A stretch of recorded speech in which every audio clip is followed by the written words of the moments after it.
네, 국회에선 현안과 관련한 굵직굵직한 상임위 일정들이 계속 진행되고 있습니다. 특히 박범계 법무부 장관이 출석한 법사위에선 검찰 인사 등을 둘러싼 공방전이 벌어지고 있는데요.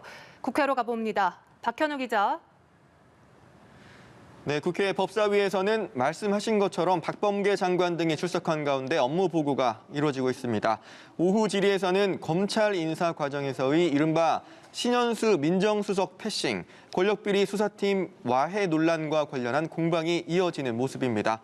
국민의힘 의원들은 검찰 인사와 관련해 신 수석 등과의 소통 채널, 방식, 시기 등을 박 장관에게 캐묻는 동시에 앞서 이뤄진 검사장급 인사 등은 권력비리 수사를 방해하기 위한 목적이라고 목소리를 높였습니다. 박 장관은 인사와 관련해 신수석을 비롯한 청와대, 검찰과 충분히 소통했다고 강조하며 오늘 발표된 중간 간부 인사 등을 보면 주요 현안 수사를 진행하는 수사팀은 유임된 것을 알 수 있을 것이라고 반박했습니다. 또 검찰을 겨냥해서는 오히려 수사 현안이나 인사와 관련해 언론 플레이가 있었다고 생각한다면서 날을 세웠습니다. 오늘 국회에선 정보위 전체 회의도 열렸습니다. 박지원 국정원장을 상대로 이명박 정부 불법 사찰과 관련한 진상규명 상황을 점검하기 위한 회의였는데요. 민주당 김병기 의원은 회의 뒤 박 원장이 오늘 정치인, 민간인 사찰 관련 문건을 국회에 보고하지는 않았다고 밝혔습니다. 이어 보다 구체적인 자료 제출을 국정원에 요구했다면서 국정원이 소극적 태도로 일관한다면 추후 정보위 의결 등을 통해 자료를 제출토록 할 수 있음을 시사했습니다. 반면 국민의힘 하태경 의원은 국정원이 과거 진보 정권에선 불법 사찰이 없었고 보수 정권에서만 문제가 되는 것처럼 몰아가고 있다면서 국정원의 신종 정치 개입은 심히 유감이라고 날을 세웠습니다.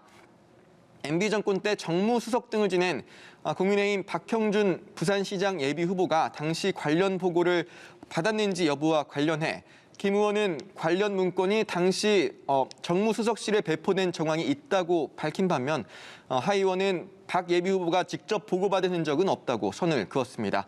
이런 가운데 환노위에서는 산업재해 관련 청문회가 열렸습니다.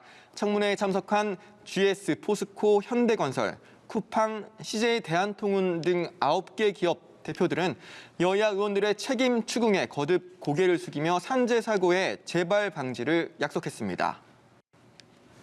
네, 그럼 40여일 앞으로 다가온 재보궐선거 관련 분위기도 살펴보죠. 여야 모두 이번 주에 토론 일정 등이 빡빡한데 예비 후보들의 오늘 움직임 어떻습니까?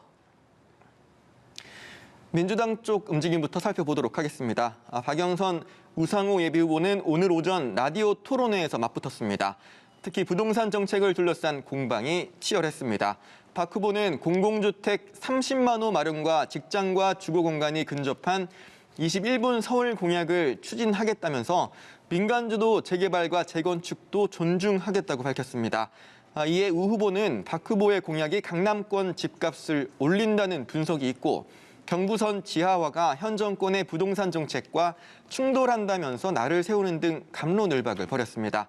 국민의힘 후보들은 오늘 밤 처음으로 4명의 후보가 한자리에 모여 토론하는 합동 토론회를 갖습니다. 국민의힘 서울 토론회 중에서는 방송사를 통해 처음으로 실시간 중계가 되는 만큼 어느 정도 관심이 쏠릴지 주목되는 상황인데요.